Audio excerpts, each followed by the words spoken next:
আসসালামু আলাইকুম এভরিওয়ান, আপনারা কেমন আছেন? আশা করি আপনারা ভালোই আছেন।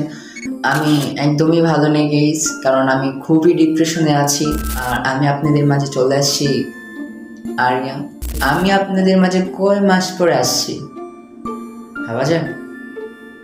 লাস্ট আমার ইউটিউব চ্যানেলে কতদিন আগে ভিডিও আপলোড করা হয়েছিল আমার ভিডিও, ওইখানে আমার এত পরিমাণ কমেন্ট আসছে যে আরিয়ান আপনি কোথায়, আপনি ভিডিও আপলোড করছেন না কেন? আরিয়ান ভাইয়া আপনি ভিডিও আপলোড করেন না কেন? বা আমি কি হয়েছে আপনার ইউটিউব চ্যানেলে ভিডিও দেখতে পাচ্ছি না কেন? ওয়াই ম্যান, এত পরিমাণ কমেন্ট আমি নিতে পারতেছিলাম না। আর আমার বিষয়টা হচ্ছে, আমি এই জন্যই আপনাদের মাঝে কথা বলতে আসছি যে আমার কি হয়েছিল, আমি কেনই ভিডিও আমি আপনাকে আপনি কেনই আমাকে দেখতে পারতেছেন না, বা আমার কি হয়েছিল, তাই তো তথ্য দিব আজকে এটাই। ফার্স্ট অফ অল, আমি খুবই টেনশনে ছিলাম, খুবই ডিপ্রেশনে ছিলাম।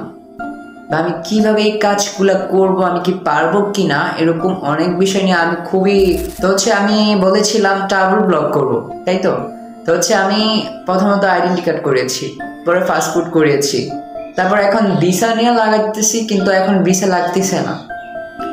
এত পরিমাণ ট্রাই করতেছি কিন্তু কেউই ভিসা লাগাই দিতে পারছে না আমাকে। আমি বলেছি আপনার যত টাকাই লাগে আপনি ভিসাটা বের করে দেন, কিন্তু ওইখানকার অনলাইন স্থগিত আছে এবং বন্ধ আছে এখানে, ঠিক আছে? এটা যে কোনো টাইমে খুলতে পারে, কিন্তু শিওর না এটা কবে খুলবে। এক হচ্ছে এটার কারণে, আর দ্বিতীয় হচ্ছে আমার পরীক্ষা চলতেছিল। এই পরীক্ষার জন্য আমি ভালোভাবে ভিডিও করতে পারতেছিলাম না, বা কোথাও ঘুরতে যেতে পারতেছিলাম না। এই হচ্ছে বিষয়। আরেকটা বিষয় হচ্ছে, আমার আম্মু আমাকে বাসা থেকে বের হতে দেয় না। এ হচ্ছে একটা সমস্যা। যদি আমি কোথাও বের হতে যাই বা কোথাও ঘুরতে যাই, আম্মু বের হতে দেয় না আমাকে। এই হচ্ছে প্রবলেম। এখনকার জেনারেশনে দেখা যাচ্ছে সিগারেট খায়, মারামারি করে, যেটা আমার আম্মুর না পছন্দ। আর বেসিক্যালি আমারও এটা পছন্দ না।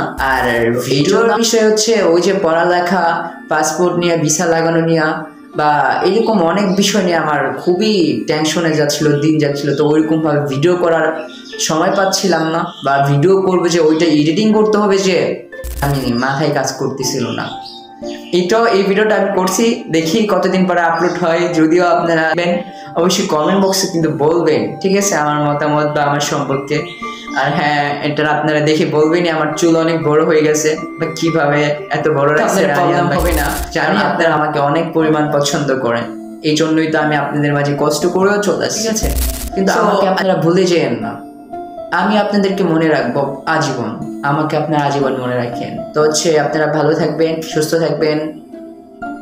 আল্লাহ হাফেজ।